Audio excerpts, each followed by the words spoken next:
Scholastic Audio presents Loveless by Alice Oseman, read by Billy Fulford Brown.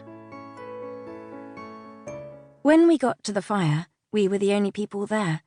No kissing orgy in sight. I picked a seat near the blanket pile and Tommy sat next to me, balancing a beer bottle on his chair arm. What would happen now? Would we just start making out? God, I hoped not. Wait, wasn't that what I wanted? A kiss had to happen anyway. That much was clear to me. This was my last chance. So, Tommy said.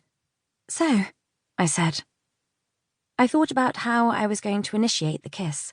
In fanfics, they just say, "Can I kiss you?" which is very romantic to read, but sounded so embarrassing in my head when I imagined saying it out loud. In movies, it just seems to sort of happen without any discussion beforehand, but both parties go into it knowing exactly what's happening. He nodded at me, and I glanced at him, waiting for him to speak.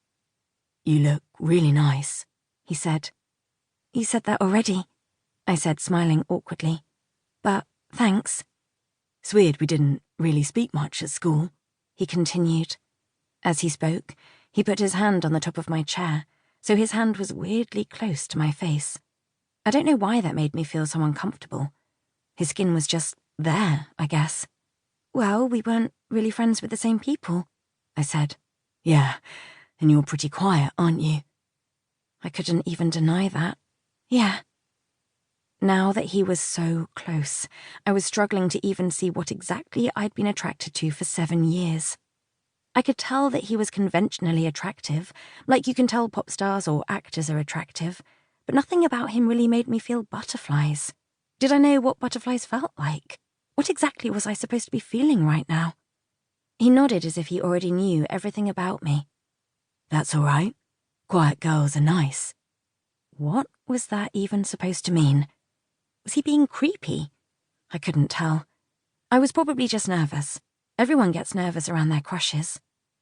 I glanced towards the house, feeling like I didn't really want to look at him anymore, and I spotted 2 figures hovering in the conservatory watching us, Pip and Jason. Pip immediately waved at me, but Jason looked kind of embarrassed and pulled Pip away. They both wanted to see what would happen with Georgia and her 7-year crush. Tommy leaned a little closer to me.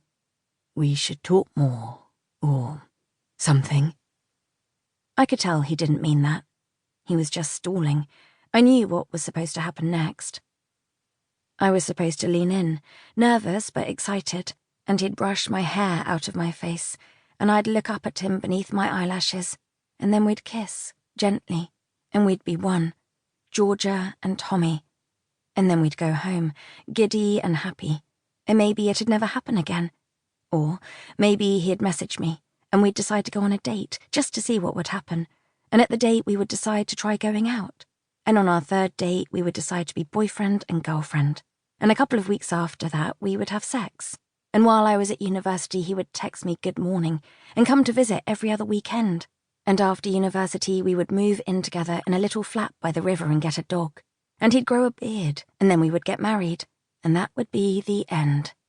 That was what was supposed to happen. I could see every single moment of it in my head. The simple route, the easy way out. I could do that, couldn't I? If I didn't, what would Pip and Jason say? "It's okay," he said. "I know you haven't kissed anyone before."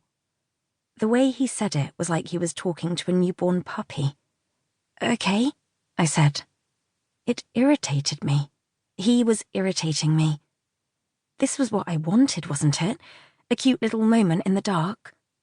"Hey, look," he said, a pitying smile on his face. "Everyone has a first kiss eventually. It doesn't mean anything.